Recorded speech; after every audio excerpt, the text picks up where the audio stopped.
وسلم عليك يا مولاي وابن مولاي يا رسول الله صلى الله وسلم عليك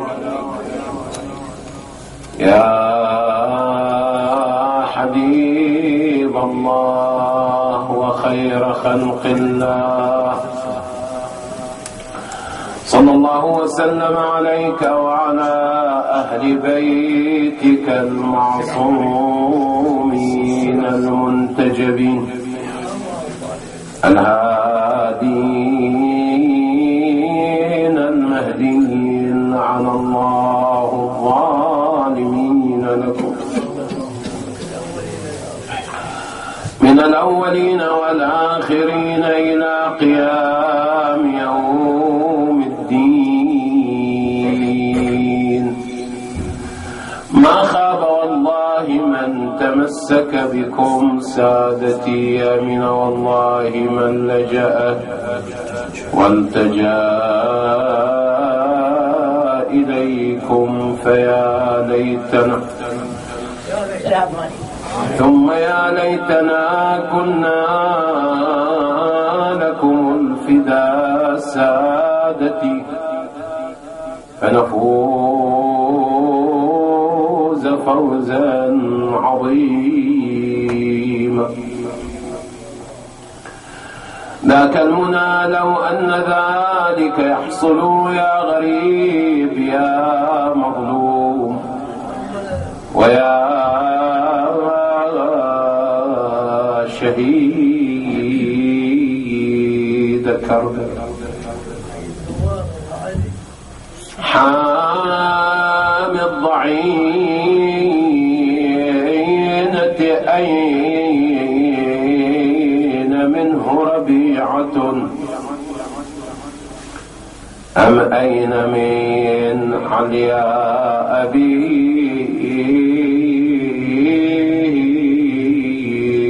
مقدم.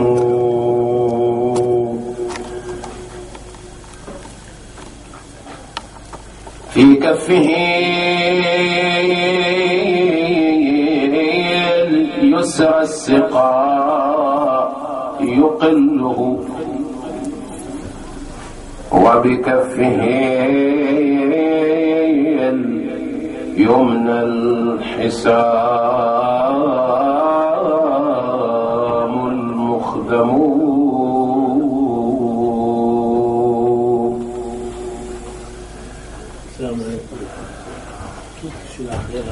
مثله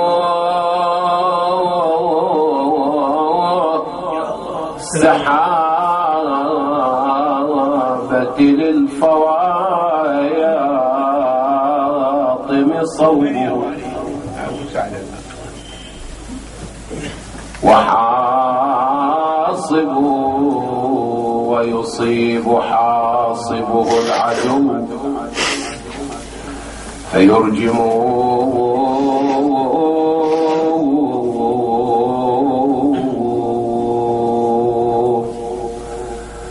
بطل إذا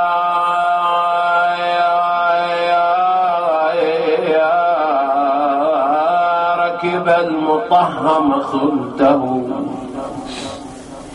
جبلا أشم يخف فيه مطهم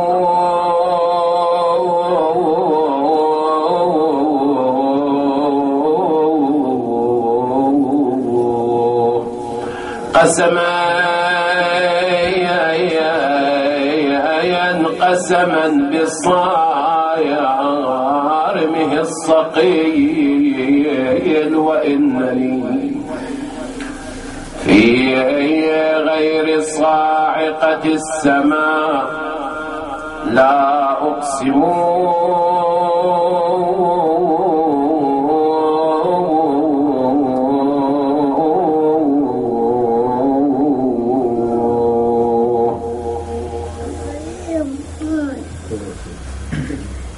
حسما لولا القضاء يا لمح الوجود بسيفه والله يحكم ما يشاء، والله يقضي ما يشاء ويحكم.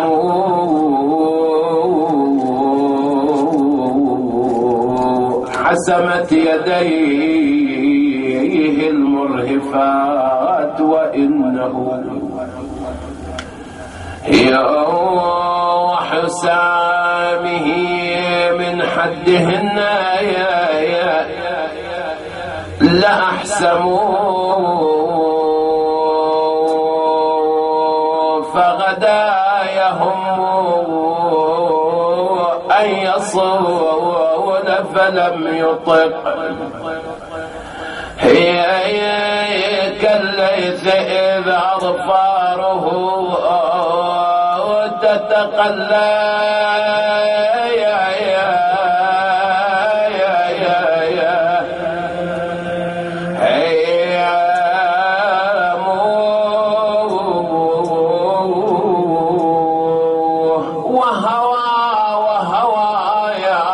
بجنب العلقمي فليته هي وللشاربين به يذاف العلقا.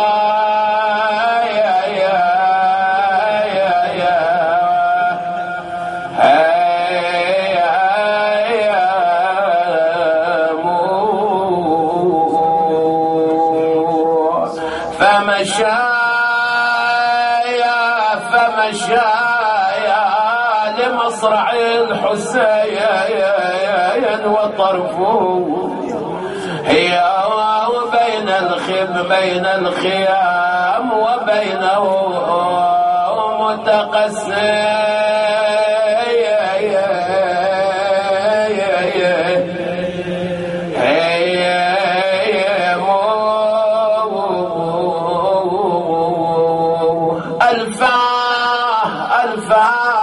محجوب الجمال كأنه هي بدر بمنحطم وشي يجمل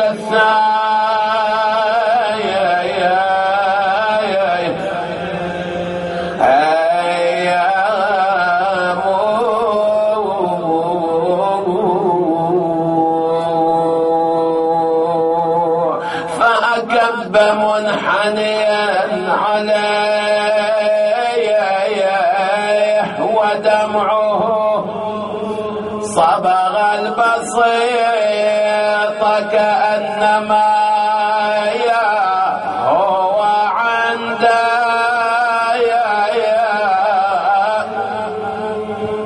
قد رام يلثمه فلم ير موضعا فقد رام يلثمه فلم ير موضعا لحد السلاح يلثم.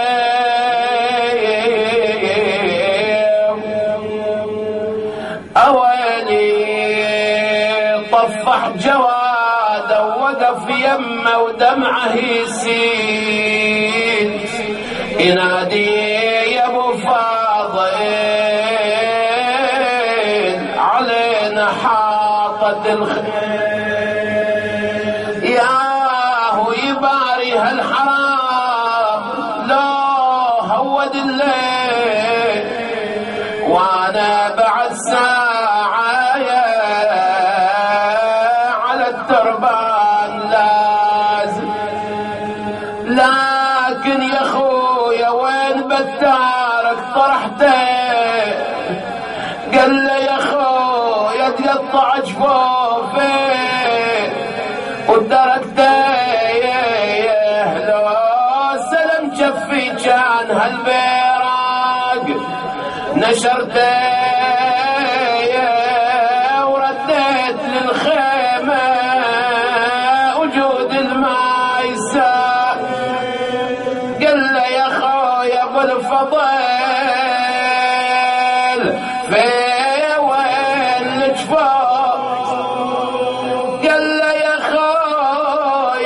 الطعن ما بين الأصفار دمي على عيني جمال يا حسين ما شف نشف دمومي يا بقيت الهاش قال له انا بدمعي لغسل لك دموم تمنيت كان لها الحرام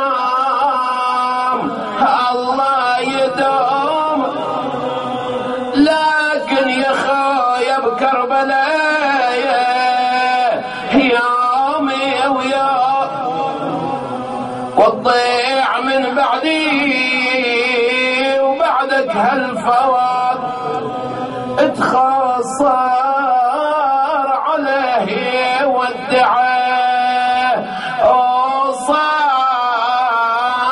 انفاس يا جمرة الكون الذي ما قاطت نداء ظهري تراه انكسر من فقدك يا عبد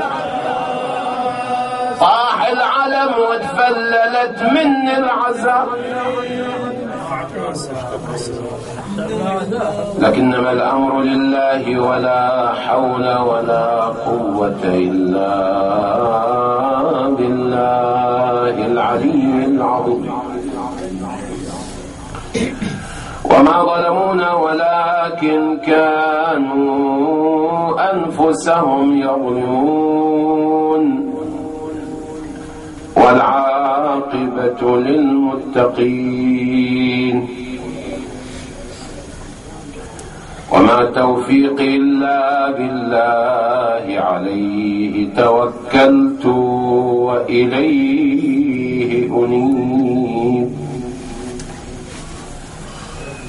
ولا عدوان إلا على الظالمين وسيعلم الذين ظلموا أي منقلب ينقلبون روي عن رسول الله صلى الله عليه وآله أنه قال تخيروا لنطفكم فإن العرق دساس.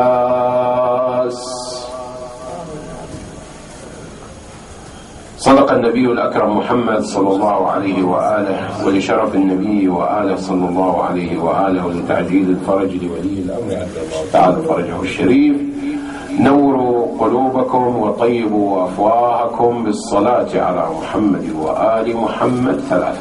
اللهم صل وسلم على محمد وآل محمد. اللهم صل وسلم على محمد وآل محمد. اللهم صل وسلم على محمد وآل محمد. تخيروا لنطفكم فإن العرق دساس. وفي حديث آخر أو رواية أخرى اختاروا لنطفكم فإن العرق دساس. واضح من الحديث الشريف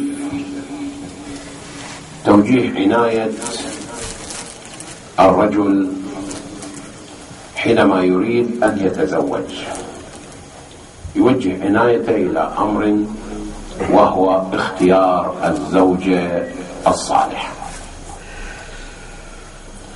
طبعا الاختيار ليس فقط من حق الرجل دون المرأة، ولا مسألة الحث على أن يكون التركيز الاختيار على المرأة وأما الاختيار للرجل. يعني المرأة مو لازم تختار أو ما من حقها تختار، لا بالعكس، هاي المسألة مسألة الزواج أعطاها الإسلام عناية فائقة.